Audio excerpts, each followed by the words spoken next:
Hey guys, Matt Bishop here. We are backstage at the Rockstar Energy Uproar Festival. I'm chilling here with Shaun from Seether. Shaun, what's going on, man? Not much, man. How you doing? Pretty good. How about yourself? Can't complain. It's a good, nice little backstage area we go to today, so we feel comfortable. Sometimes you get those sort of outdoor tents and a porta-john, so this is luxury right now. Yeah, especially with the heat today. It's brutal out there. Yeah, we just did a signing in the tent outside, and it was like I'd say easily about 100 degrees in that tent, so it was pretty brutal, but it's all good. That's awesome. Yeah, I was out there for that. I saw the line, everybody lining up to buy the record, which is awesome, by the way. It debuted at #2 on the Billboard charts. You guys are absolutely killing it. Country Song is an amazing single. Talk to me a little bit about the album. It took us a year and a half to write and finish it because we just wanted to make sure it was as good as we can possibly make it. We've done situations before where you go in and you have 15 or 20 songs and you try and get the best out of those ones. And this time we sort of, we wrote 40 or 50 songs in completion and then picked the best out of those. So it was, I think ultimately the more you have to pick from them, the better you can make the album. And you can you can pick the best of the bunch. So, if we wrote about enough music for 4 albums and picked songs for one. So you kind of figure that maybe that's, you would assume that you almost think you have the mindset of like, okay, we want to have 3 singles per album, and this album we were hoping to get more out of it. So we took our time with it and just really thought the process through as far as songwriting goes and lyrics and everything. So it's a more cohesive thing, So when you guys are going through the writing process, do you guys just sort of just get in the studio and just jam and write and just grind out songs and then kind of pick out the ones that you feel gel the best for the new record? Sometimes. I mean, mostly it's just me writing stuff, and then I have ideas and I send them to the other guys. Because we all live in different parts of the country. John's in Oklahoma, Dale's in LA, and I'm in New Hampshire. So we were all very, very far apart. And I guess there's technology these days. We could all sort of write on webcams, but those other guys annoy me too much. So no, it's just the process is real personal. So it has to start with me at least having the ideas. But there are some songs that come out of jams. That come out of us being in a band room after we haven't played in a couple months, and there'll be a good vibe and stuff definitely comes out of that. But on the whole, I'd say 9 out of 10 songs are written, in a little room somewhere on an acoustic guitar. So. That's awesome. Now, speaking of picking songs, I caught your show here at the beginning of the summer at the Barbecue, and you guys covered Nirvana's Heart-Shaped Box, which was absolutely incredible. The crowd went ballistic. I've never seen a cover like that in my life, to be perfectly honest with you. How did you guys go about picking that song? What kind of made you guys decide on that one? We always pick songs that we obviously are fans of and bands that we are fans of, and to be honest, the ones that are the easiest to play so you don't make mistakes. Because I'm not the greatest guitarist in the world, and I'm certainly, I think out of all the musicians in this band, I'm the least qualified. But it's I was a Nirvana fan as a kid, and I still like Nirvana, and there's obviously your horizons broaden as you get older. But I think as a kid it was all about Nirvana for me.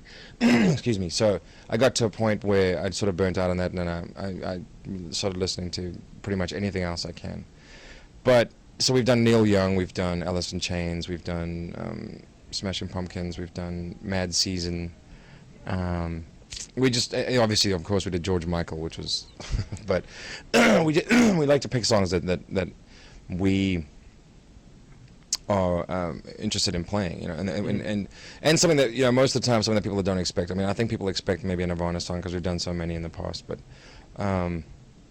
And there's bands where you like to cover something and stay true to the original, and then there's other songs that you cover and you try and make them your own, And it seems like Nirvana's kind of on that hallowed ground where you don't necessarily want to change anything. Whereas I don't think our generation really cares about George Michael, so we could have done anything we wanted with that. But yeah, we just like to some days we'll wake up and be like, okay, today I feel like doing this cover, and then we'll just have to learn it and we'll play it for the first time together as a band on stage, in front of people.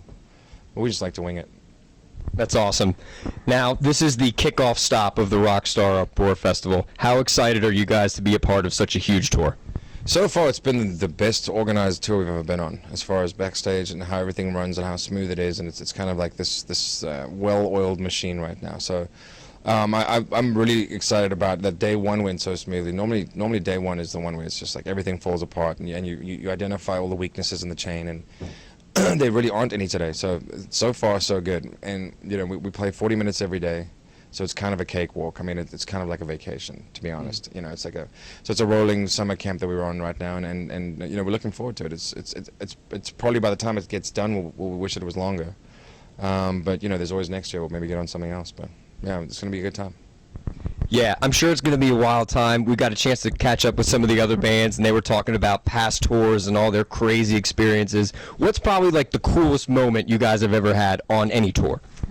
Well, we did an audio slave tour, and I got to go out and sing "Fell on Black Days" with Chris Cornell, just him doing an acoustic, and it was and growing up as a huge Soundgarden fan as a kid, you know, there was the last 5 shows of the tour, and I would go out and my hands were shaking so much the first time I had to put them in my pockets. Could imagine. Well, yeah, and I was so nervous that they had to tape the lyrics to the monitor for me so I wouldn't get them wrong. Because it's like that thing, you know the song when it's playing, but when you're the one singing it, you don't want to make the mistakes. Right. And that was intimidating, being next to a guy like that, you know, who had. I remember 10 years before that playing "Fell on Black Days" in a cover band. Yeah. So it was kind of surreal that a decade later you're standing next to. That was one of the favorite moments, and the other one was when we met the Foo Fighters in Portugal. And they were just super cool.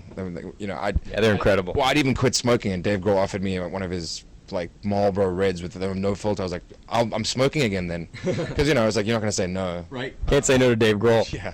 So those are the you know, and then we've had like a really cool tour with Metallica where we were in South Africa, and it was like this arena tour, and we got to open for them, and that was awesome. So we've had some, you know, there's if you think about it, growing up as a kid in South Africa, we haven't done too badly so far as like cool experiences that we can say we've had, you know. But yeah, I'd say that definitely being on stage with Chris Cornell was the best. That's awesome. Yeah, I'd say you guys are doing pretty well. You mentioned you guys have a lot of songs, you know, in the bank, playing around. We got this tour coming up. Post Uproar, what's next for Seether? I think this year, you know, we'll probably end of Uproar. We'll just do a bunch of fly dates to sort of the fall festivals, the radio shows, stuff like that, and then next year hit the ground running and just sort of, you know, we'll see what the touring thing's like. We hope to start in Europe and then come back and do a month or so. Then we'd like to get on, you know, as a main support onto a big tour.